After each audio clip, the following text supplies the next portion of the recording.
Okay, Shalom. Before I begin, I'd like to give all praises, honor, and glory to Yahweh, Bahashem, Yahushai, Bahashem, Ruach Kodash. I'd like to say double honors as well to my teachers, the apostles, the bishops, and the elders of Great Millstone, the men whom I've learned this truth from, the men that taught me this truth.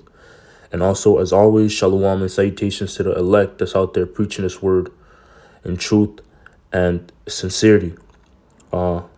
My name's Shaquat. I'm one of the brothers from the branch of Great Millstone, Montreal, back with another lesson. And the inspiration of this lesson pretty much just came from a video I was watching. And an excerpt that was shown in that video I was watching was Odell Beckham and his conversation about $100 million, through the span of 5 years is not enough money to last a lifetime. You can't have that money or save that money to where you have the generation of your children will be well off. And I'm not really want to get on the details, but he's right, because it's the lifestyle he lives. This world, he probably blows through that money like he was going into, right? I forgot how much he went through in a year or how much he blows through in a year. But nonetheless, right, the money of this world, the money of this current kingdom is fake. It's fiat, right? It's fiat currency. It's not real money, man. It's just paper money. It's worthless. It's just the people that give it worth. It's the people that give the money to worth, because according to the scriptures in the ancient times, true riches is what? Is things that you possess, like cattle, gold, and so on and so forth. Oil. That's true wealth. True wealth is not found in paper money. That's not backed by anything. So this current money that we have is vain, right? And that's why it's important to not neglect this world's money totally, because we still have to operate in this world, right? Like the scriptures say, money is a defense. So you still need money to defend yourself from bills, but the mindset should be, and I'm speaking to myself first and foremost, the mindset should be, okay, I'm not trying to become a millionaire. I'm not trying to become a billionaire. That's not my goal, because I know that this world is going to crumble. This world is going to, be destroyed, man. This kingdom is going to be destroyed. But there's a next kingdom. So that's what I should do, is prep for the next kingdom, which is the better option, right? So without further ado, I'm going to get into some precepts. Matter of fact, let me start here in the book of Wisdom of Solomon, chapter 8 and verse 5. And King Solomon was a man that desired wisdom over riches, wealth, woman, and so on and so forth, right? And that's something that the Lord found delight in King Solomon. The fact that he didn't desire anything, but the only thing he desired was the knowledge and wisdom of the Most High. Matter of fact, let me get that precept real quick. The book of Kings. It pleased ask. Yeah, there we go. First Kings 3, and I'm gonna start out verse 6. And Solomon said, Thou hast showed unto thy servant David my father great mercy, according as he walked before thee in truth and in righteousness and in uprightness of heart with thee. And and King David was a man after the Most High's heart, right? That's why the Lord was pleased with King David, because he was a righteous man. He was upright at heart. It says, and thou hast kept for him his this great kindness, that thou hast given him a son to sit on his throne, as it is this day. And now, O Yahweh, my power, thou hast made thy servant king instead of David my father. And I am but a little child. I know not how to go out or come in. And thy servant is in the midst of thy people, which thou hast chosen, a great people that cannot be numbered nor counted for multitude, right? So the Lord chose a specific nation of people that he's dealing with. And that nation of people is the Israelites, right? The so-called blacks, Hispanics, and Native Americans, man. That's the Lord's people, the Lord's chosen people, you know? And the Lord's chosen people cannot be numbered or counted for multitude because they're vast, you know? The scriptures make a comparison to the Lord's people as being as the sand of the sea, which cannot be numbered or counted, right? Verse 8, and thy servant is in the midst of thy people, which thou hast chosen, a great people that cannot be numbered nor counted for multitude. Give therefore thy servant an understanding heart to judge thy people, that I may discern between good and bad. For who is able to judge this thy so great a people? So that was King Solomon's prayer. That was his desire, you know, to pretty much have the spirit of understanding and the spirit of discernment, to be a good judge. And that prayer, like it says in verse 10, it pleased the Most High, right? So verse 10, it says, and the speech pleased the Lord Yahweh, that Solomon had asked this thing. And Yahweh said unto him, because thou hast asked this thing, and hast not asked for thyself long life, neither hast asked riches for thyself, nor hast asked the life of thine enemies, but hast asked for thyself understanding to discern judgment. Behold, I have done according to thy words. Lo, I have given thee a wise and an understanding heart, so that there was none like thee before thee, neither after thee shall any arise like unto thee. Right. Verse 13, and I have also given thee that which thou hast not asked, both riches and honor, so that there shall not be any among the kings like unto thee all thy days. Right. So the King Solomon's petition to the Most High was, please give me an understanding heart, you know, a heart and a mind to be able to discern good from bad and judge people according to that wisdom that you've given me, right?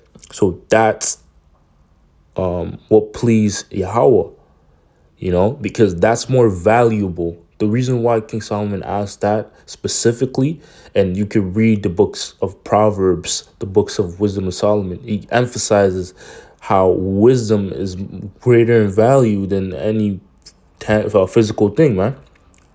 You know, and that's true. You know,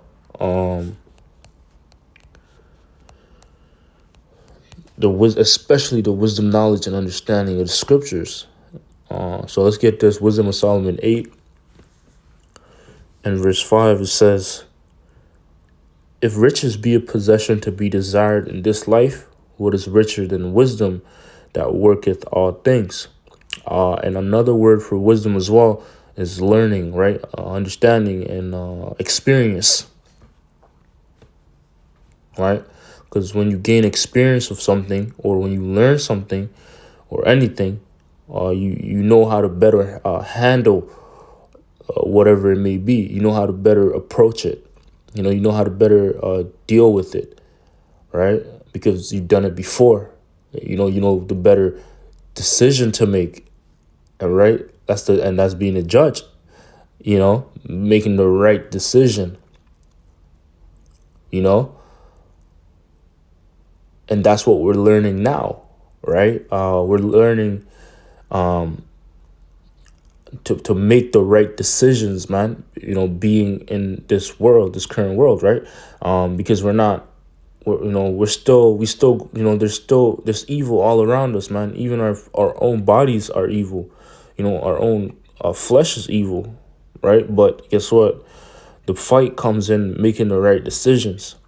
Instead of doing this, I'm gonna do that.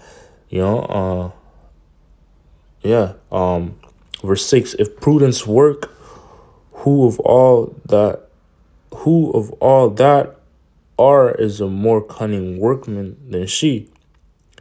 And if a man love righteousness, her labors, right, and exercising, making the right choices. An example of that is what? The dietary laws, man. You could choose to eat right or wrong, man. You know, and that's being obedient as well, because the Lord gave us a dietary law saying what not to eat and what we are able to eat. And we could make a choice and a decision. You could be like, yo, I'm not gonna eat this because the Lord said not to eat pork, man. You have that power to make that choice. But if you make the wrong choice purposely, man, the Lord's gonna deal with you, right? Wisdom of Solomon 8 and verse 7. And if a man love righteousness, her labors are virtuous, for she teacheth temperance and prudence, justice and fortitude, which are such things as men can have nothing more profitable in their life. That's right. So wisdom is the most profitable trait or possession that one can possess, because it outvalues any other thing that's on the earth. And this is what's going to translate to the next world, man, to the next kingdom, to Yahweh kingdom. That's why scripture speak about the kingdom of heaven being within you. It starts with this wisdom, knowledge, and understanding of the scriptures, man. So let's go from there. Wisdom of Solomon 5 and verse 6.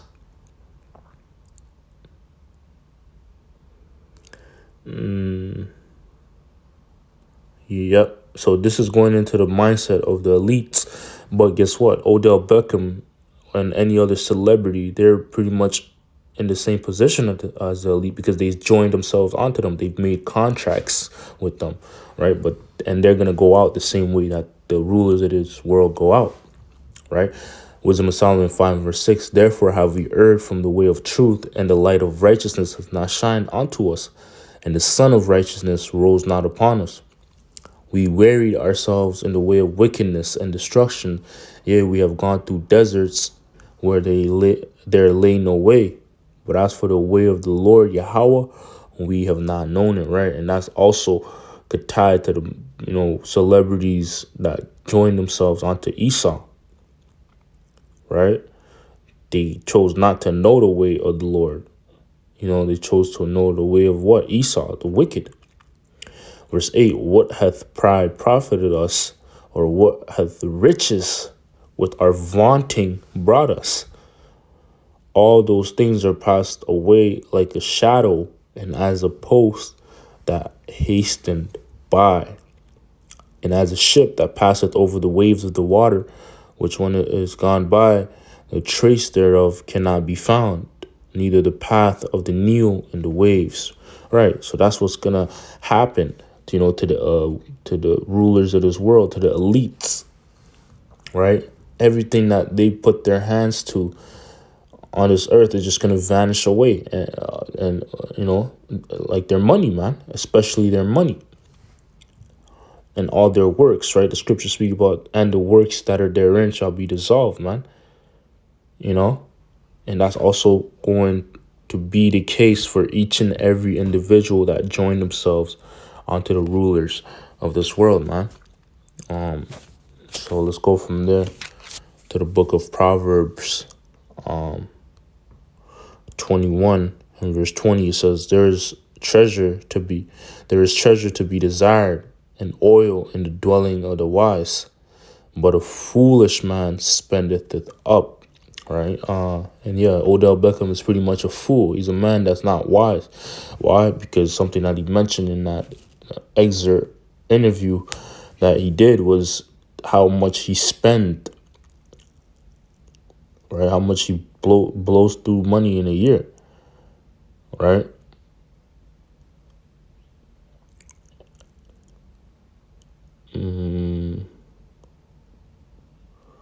And the case is really not him blowing the money. That's not really the point here, right? But the point is that, the money that he has is worthless regardless. It's not money that it's gonna last a lifetime.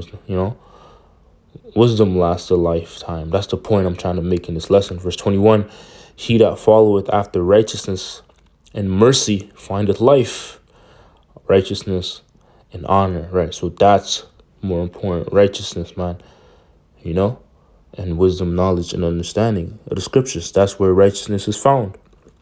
All right. So with that, I hope this lesson was edifying to the elect. I want to give all praises, honor, and glorification once again to Yahweh, Ba'ashem, Yahweh Shai, Ba'ashem, Ruach. And as always, Shalom. Double honors to my teachers, the apostles, bishops, and elders of Great Millstone, and Shalom, and salutations to the elect. Until next time, Shalom.